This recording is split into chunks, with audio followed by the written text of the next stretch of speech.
conversations that have happened here. This promises to be a very, very exciting conversation that we hope to have here on the Rising India platform, and this has to deal with India's manufacturing opportunity.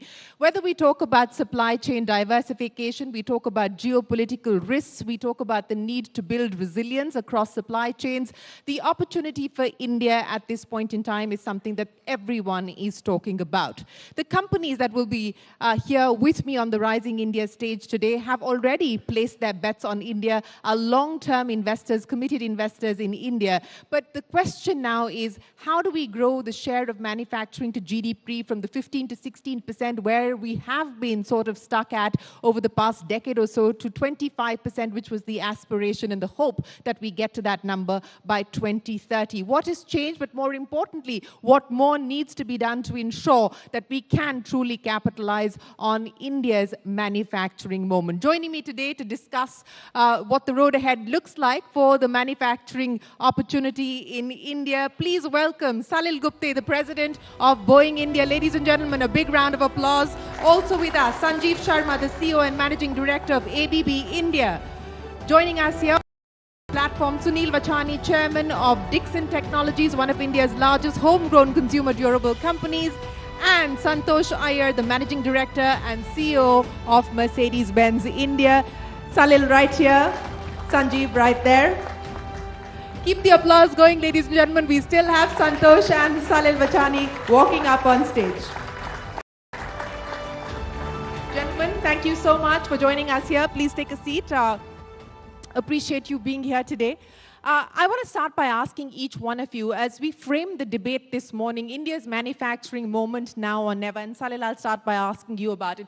We've all been talking about the fact that over the last 2 years, specifically in a post-pandemic world, in a world where we are seeing geopolitical risks and geopolitical tensions, there is a need for supply chain resilience, there is a need for diversification, that this could be the opportunity for India, that this is the window for India to be able to capitalize on. Are all our ducks lined up? So, I'll start. Thank you so much for having us, Shireen. It's a pleasure to be here with all of you. This is a unique moment. Look, I've been in the aerospace business for my entire career, finance and then with Boeing, the OEM, for the last 14 years. And what I can tell you is for my entire career, people have been telling me that someday, India will be one of the top markets for aviation. Someday, India will have the capability for top quality manufacturing and be part of the global supply chain. And it is crystal clear that in this moment, as we emerge from the global pandemic, someday has arrived. Right? Someday has arrived. Someday has arrived. This is India's moment. Because as companies around the world seek supply chain resilience, this means diversification of the supply chain, dual sourcing, and India has an opportunity to perform at a world-class level, which they are doing in our experience with our billion-dollar-plus supply chain here in India. And as a result of that, they can earn more work in manufacturing here. That performance drives additional work placement, and that's what we're seeing. So someday has arrived. That's the word in from Salil at Boeing India. I'll come to that historic deal that Boeing has just inked with Air India in just a second. But let me get Sanjeev to comment. Sanjeev, as I pointed out, ABB has been a long-term committed investor. You've been in India for over 70 years now. I don't know how many people in this room know, but you've got almost 20 factories up and running across India. How important is India today from a global manufacturing point of view? Thank you, Shireen. We have been very long on India for, as you mentioned, for the last 70, 75 years. We are manufacturing in this country. And we have developed deep supply chains within the country, which not only serve us to serve customers here in India, but also they are globally connected. I must say that over a period of time, we have seen different market cycles, different policy cycles, and it serves well for a business to take a long point of view on India, because this is growing year after year. And last few years, I must say there is a dramatic shift wherein we have increased the portfolio depth that we have of our global technologies in the country. And we have about 18 product lines, and each of the product lines is doing extremely well. both on the quantitative as well as qualitative basis. So I believe that more you localize in this country, better effect you get more competitive, and at the same time you create operations which can not only serve the domestic market but also the global operations. That has been our experience so far. You know, I'll talk about the export opportunity with each one of you, but I want to pick on this with you, Sanjeev. You had a record 2022 order book of over 10,000 crores. Is India today your fastest growing market? We grew 31% last year. And as I said, we are exposed to about 22 market segments, very dark, segments in the power industry and also new market segments like data centers. I find that all the market segments are growing at a very healthy rate. And yes, it is India's moment. And among all the markets globally, there are other markets which are quite strong for ABB Group, but India definitely stands out. India definitely stands out. Well, that is good to hear. And ladies and gentlemen, that does deserve a round of applause as well. Sunil, you know, to have built a homegrown consumer durable company over the past 2 decades. You started this off in the early 90s. And I remember you saying that the biggest difference between when you started to what you are seeing today is that there is a mindset shift. That earlier people believed that software, India could do it. Nobody believed that in manufacturing, India could do it. That's the biggest change you see today? Yeah, absolutely. I think the biggest change is the change in the mindset. And in most of the cases, I think that is the most important thing.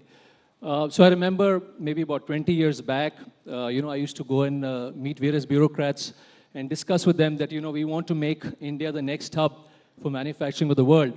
And the answer that I used to get was, don't waste your time. Our strength lies in software. And electronic hardware might not happen. And I think now mostly everybody is convinced that this is our time and this is the time to make India the next hub for manufacturing, not only for the domestic market, but for the global markets. And I think if you look at the numbers, Shireen, they're very, very encouraging. The global market for our industry, which is the ICT, information, communication, technology, and electronics, it's almost $900 billion. And India has just about 2% market share, so our exports are roughly about $18 billion. So there's a huge opportunity that awaits us. And even in the domestic market, right, there is, I think, a big opportunity because the penetration levels, you'd be surprised to know hardly 15% of the people own an LED television. Maybe about just to 10 to 12% people own a washing machine. So there's a large potential for import substitution and making in India for India. And if I were to say, PLI and Make in India, in fact, 1.0 is already doing very well. I'm sure you already know the numbers, but for some of you who don't know, I think it's very encouraging. There is for the first time that out of the total demand of about $120 billion in our industry, almost 90 billion was manufactured in India. Wow. Right? And if you look at even exports, 10 years back, we were hardly exporting any mobile phones. Maybe 20 years back, in fact, we were importing all our mobile phones for the domestic market. And last year, our exports of mobile phones is about $10 billion, which is a growth of 100%. And next 5 years, we're looking at exports of $100 billion just from mobile phones alone. So I think now there is no doubt that this is our time, and this is the time to make in India. Well, this is our time, and this is the time to capitalize on many of those segments that you spoke of, as you pointed out, that given the under-penetration, the headroom for growth in the domestic market, but more importantly also in the export market, is immense. Santosh Iyer, like everybody else on this panel, it was a record-breaking year for Mercedes as well. Ladies and gentlemen, you want to take a guess on how many Mercedes cars were sold in 2022? And these are all priced at 1 crore plus. Anyone here who wants to take a guess on how many were sold? 2 lakh.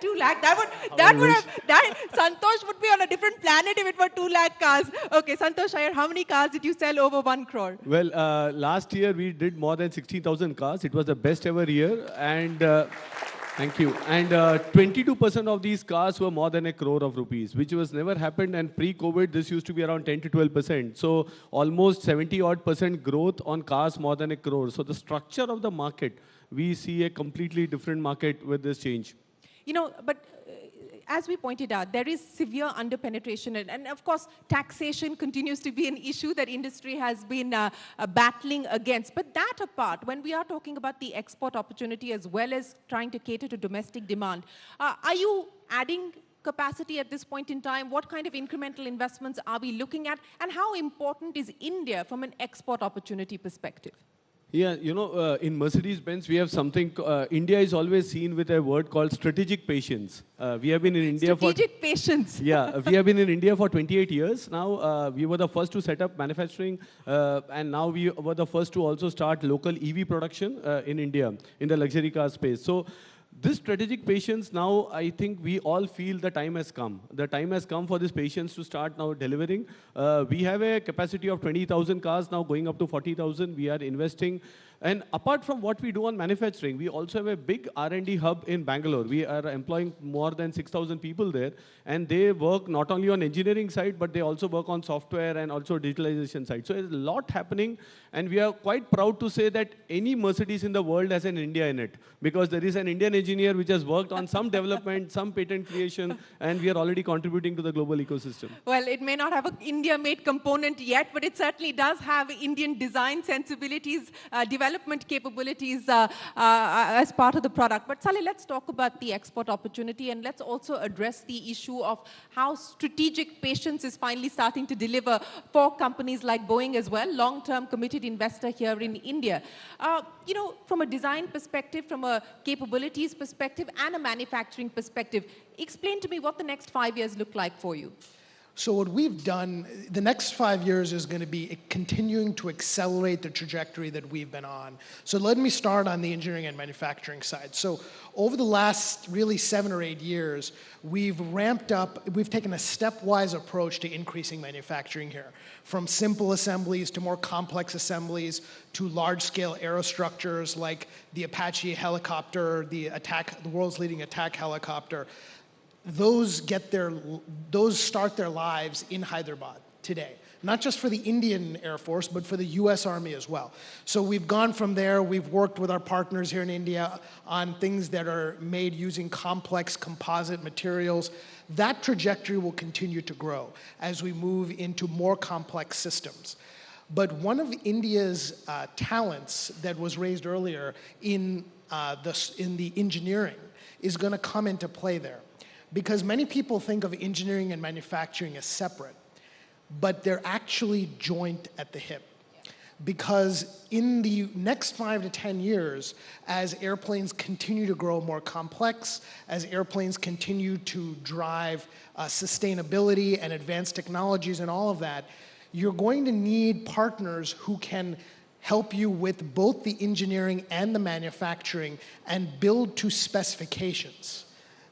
And that is a strength that India will have, because India will be able to pull together its long-time strengths in engineering with this manufacturing capability that has grown significantly over the last decade. And that's going to make India a leader in the manufacturing over the 5 to 10 years to come. Sanjeev, I want to roadmap the next 5 years, and I want to get the perspective for ABB. You're sitting on a fairly strong balance sheet at this point in time. You've set aside, about 1,800 crore rupees. That's the corpus that you have to play with for acquisitions, inorganic growth opportunities here in India. What would you consider? What would you look at? What looks exciting? So in India, I think the way we run our business, we are a debt-free company. We don't bring money from outside. We are able to generate money here. We have a strong balance sheet. And we are looking at both organic as well as inorganic expansions. And if we are looking at targets in India, we are looking targets which complement as a bolt-on onto our existing businesses, both in the software as well as in the manufacturing area. So we have 18 business models. So each business model has been given the allocation, and they're looking out in the market which are the partners they can acquire, so that we have a bolt-on business model expansion. Anything on the anvil in terms of closure? We do have a good list at the moment, but we'll definitely let you know. You'll be the first person to know the moment we have it. I'm going to hold you to that promise. You made that in front of a large audience here. But Sunil, you said that this is not the time for small factories. This is the time now for mega factories to be set up here in India. One of the constraints specifically as far as, for instance, the telecom sector is concerned, is that there has been a lack of ecosystem, which we've seen play out for the benefit of the auto industry, as Santosh will point out. But on both these counts, on scale as well as building out of ecosystems, what do you believe are the next steps that are required to really capitalize on the opportunity? Yeah, so Shireen, as I mentioned that, if you look at the first level of manufacturing in our industry has already started happening. Exports are increasing every year. I think that's a very positive sign. But I think now is the time for the industry and the government to look at beyond PLI and beyond subsidies. That how do we make this momentum sustainable? And three things come to my mind. The first thing that you talked about is scale. And I think the first thing that we need to be globally competitive is large scale in manufacturing. And that's why I'd mentioned that, the time has come for mega factories. There was a time that people used to think that, I'm going to set up a factory to address, let's say, 5% of the domestic market. I think that time is gone because we have to be, as I mentioned, now globally competitive. Second, we need a very strong and vibrant component ecosystem. The first question that I'm asked at any event or wherever I go and talk about electronic manufacturing, tell us what's the value addition that you have in a sector. And my answer is that the same question was asked when the auto industry was just coming to the country. Yeah. When let's say Maruti was setting up their first plant, that where are the components? Right now we are manufacturing the finished product. And today, I think the auto component industry is exporting globally. So I think this is what we need in our industry. We need a very strong and vibrant component ecosystem. And finally, we need to be designing our products. So besides make in India, it should be design in India. Only then this is going to be sustainable. But I'm confident that work is going on all the three fronts. You talked about some of the issues in setting up these mega factories. I think land acquisition continues to be one issue that needs to be addressed. Second, on the component ecosystem, we need to encourage our small and medium enterprises to come in and invest in this sector. So if you look at China, our neighbor, I think the backbone of the component industry is the MSME industry there. So I think that's one thing we need to make it easier for these companies to come and invest in India in the component ecosystem. And lastly, I think we need to encourage more design-led manufacturing in the country. So I think this is what is going to make it sustainable over a period of time. But I'm confident it's going to happen. But I didn't ask you how much value addition are you doing, but what I want to understand from you, because you gave the example and the analogy of the auto sector, how far are we from being able to get to that inflection point for instance, the telecom sector? So, the value addition is different across different verticals. So if you look at one of the best verticals in terms of value addition would be the appliances. So today, in the industry as well as the company, so some of the things that we manufacture like washing machines and the air conditioners that are being manufactured in the country, the value addition is as high as 85%. There are only some compressors and motors that probably are not manufactured in the country, but that's also coming because of the PLI that came in for this sector, where the entire corpus was spent on creating a component ecosystem. But if you look at somewhere, the extreme side is the mobile phone industry, where hardly 15% value addition is there.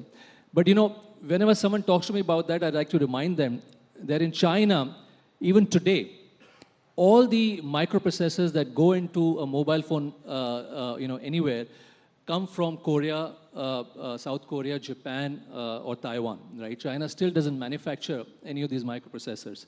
So I think it's a matter of time, and I'm sure it's going to happen. Santosh, since we're talking about the road ahead, add to the list that we've heard here from Salil, Sunil, and Sanjeev in terms of what next needs to be done to really ensure that we don't miss the bus this time around. How crucial will it also be for the government to fast-track FTAs, really for the growth of the manufacturing sector? I think we are at an inflection point now, and if you see now let me talk about the automotive industry. It's 49% of the total manufacturing GDP is coming from automotive as a sector. But when you look at exports, automotive lags quite behind because the bigger markets like Europe or to the US. And second is the point of, as you rightly mentioned, FTAs, because without free trade agreements, we still run a risk of not being as competitive when it comes to automotive as a category, which also has high logistic cost and different entry barriers. So I think it's the time now, one is to harmonize legislation. So how far can our legislations when it comes to the automotive sector be harmonized with the US, with Europe, so we don't invest double for legislations in India compared to others. The second is, of course, FTA, which will help us for accelerated, I would say, exports out of India, but also for the domestic consumption. You know, we are at a point where the demographics are going to favor India now. We have the change in the mindset. As we rightly started this panel, there is a change in the mindset for consumption. If these two ingredients are there, now for us, and also when I now talk about automotive industry, the roads are in place because now consumers can enjoy their cars or any automobile that they purchase. So with these ingredients in place, I think taxation is one other element that definitely can change. Because when I now talk about Sunil, in his sector, the cost of an iPhone or any mobile phone is very equivalent what you buy in Europe and in India, whereas the automotive cost is around 2 to 2.5 times. So as an industry, we feel if the parity comes up, more people purchase, the domestic industry grows exponentially now. We are ready for that hockey stick, which we have been waiting for the last 10 years. All the ingredients are in place. So a bit of tax, a bit of FTA, legislative changes, which harmonizes with other legislations. I think the recipe is all there. We just need to execute. The recipe is all there. I don't know how many of you caught on to that, but what Santosh was essentially saying that it's cheaper buying a Mercedes in Europe than buying one here in India on account of the taxes. But Salil, I want to talk about the big Air India deal. Congratulations. Boeing has inked that landmark deal along with Airbus. 220 planes is what Boeing will be supplying to Air India. But there's an additional top-up. So you are likely to supply 70 more aircraft. What's the deal with that? Well, so when we have large airplane orders, we always give our customers flexibility to top that up as their needs evolve over time. Look, the Indian market for aviation is going to grow leaps and bounds. We forecast 2,200 airplanes to come into the Indian market over the next 20 years. And so with all of our customers, we want to give them a little bit additional flexibility to upsize their order when it's the right time for them to do so. And so that's what that's about. Okay, so on the aviation side, Air India 220 planes, that's a massive order that you've inked, and you said that 2,200 planes will be added on. That's the expectation and the estimate over the next 20 years. Any constraints that require redressal at this point in time to ensure that the opportunity in the commercial space continues to hold up?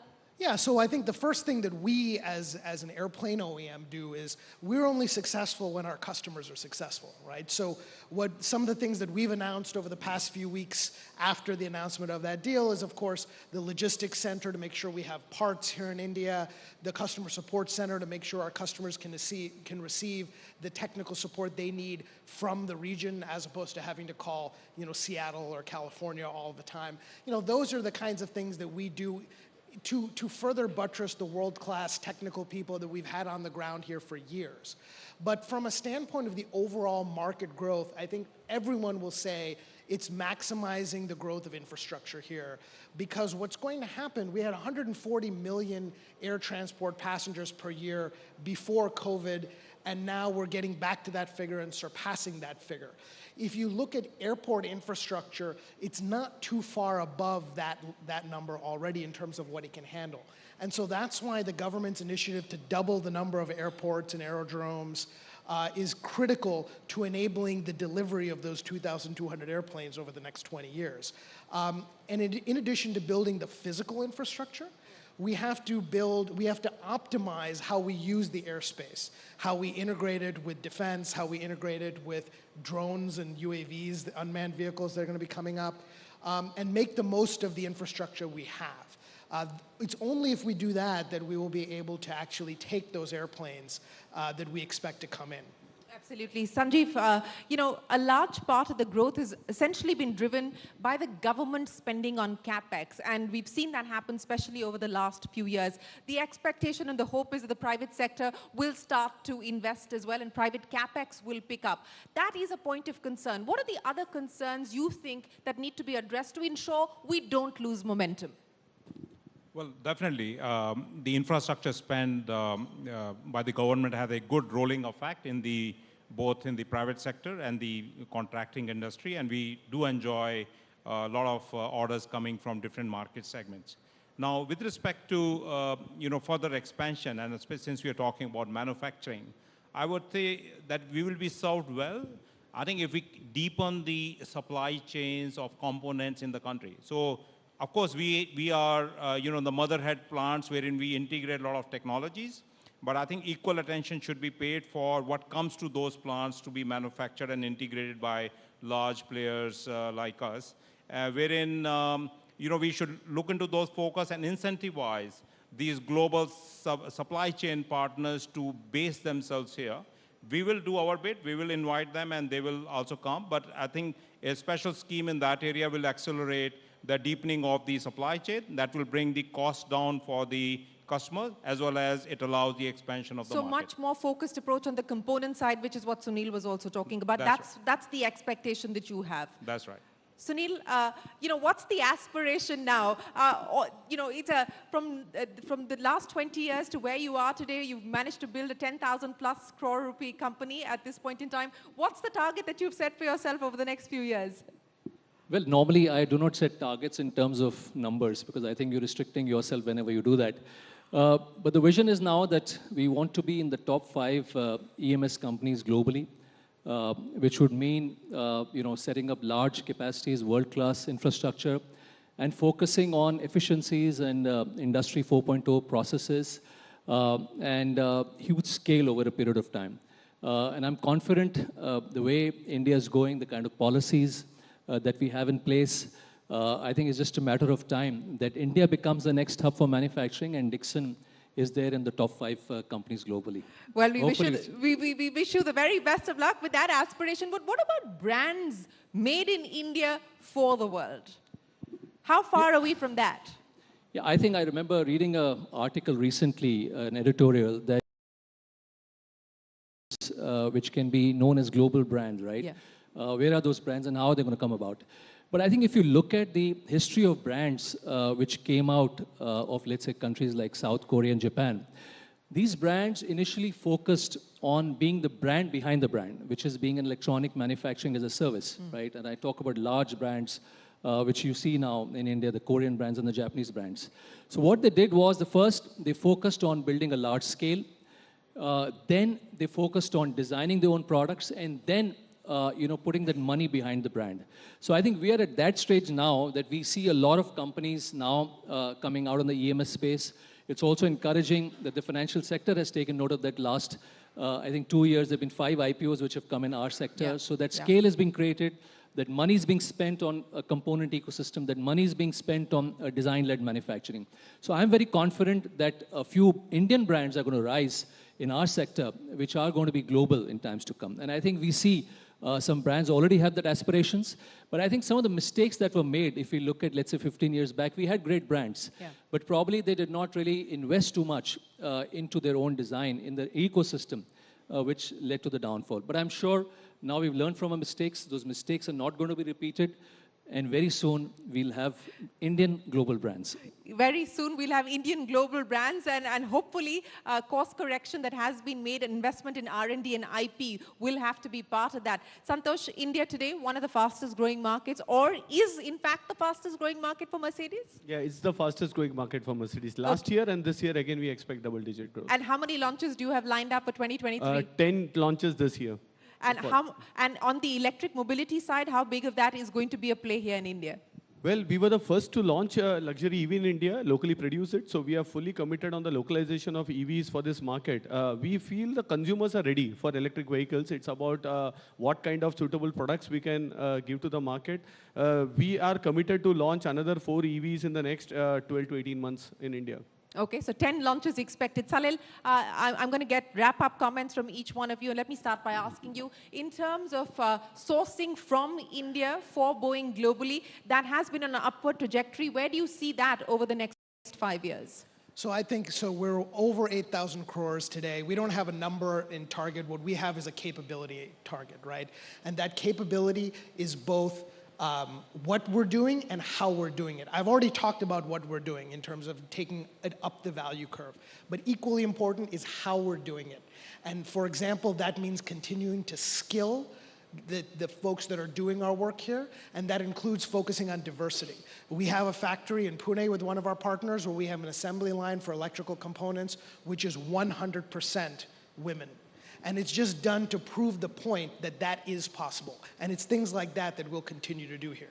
Well, a factory with 100% women on board, that does deserve a round of applause, and I hope that we do see much more of that. And I think that is also going to be one of the things that we need to focus on as we build out the manufacturing story. Sanjeev, where do you believe we will find the sweet spot at this point in time? You've got your fingers across 20 different sectors, 20 different verticals. Where do you believe that the one thing where we really do have the strongest advantage today?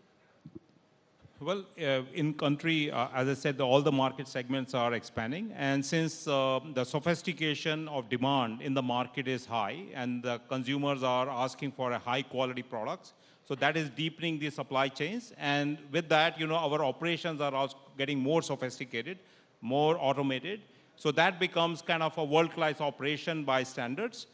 So what happens is that automatically becomes very attractive from the cost point, operational delivery point for the export market. So we see that by participating in a good way in the domestic market, it also opens up a gateway for the export. So I think that's a sweet spot as we see going forward. Sunil, you talked about mega factories, but are these going to be smart mega factories? Is that going to be the aspiration? No, absolutely. And I think this journey has just started. There's a long, long way to go, and we're looking forward to the time that we can do at least about $300 billion of manufacturing in India. And I'm reminded of that Shah Rukh Khan movie which said that, picture abhi bahut baki hai mere dost. So this has just started. And I remember that saying, this famous poet who said that, no power on earth can stop an idea whose time has come. And this is definitely our time, and this is the time to make in India. Well, apna time aa gaya, as per the panel here. Santosh Iyer, I'll give you the final say on this panel. No, so I just continue the Bollywood twist because it's, we have been growing up to this entire thing that hum honge kamyab ek din, and it used to be dots. I think now we can do the full stop, and now we are there, and we will go to the next level. Hum ho gaye kamyab. Well, ladies and gentlemen, a big round of applause. It is India's manufacturing moment and manufacturing opportunity, and we've heard from some of the best that India has today on what it will take for us to be able to capitalize on that opportunity. Thank you very much, and we wish you the very best of luck. Thank you so much, gentlemen. And Shireen, I'll request you to present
waiting for lunchtime.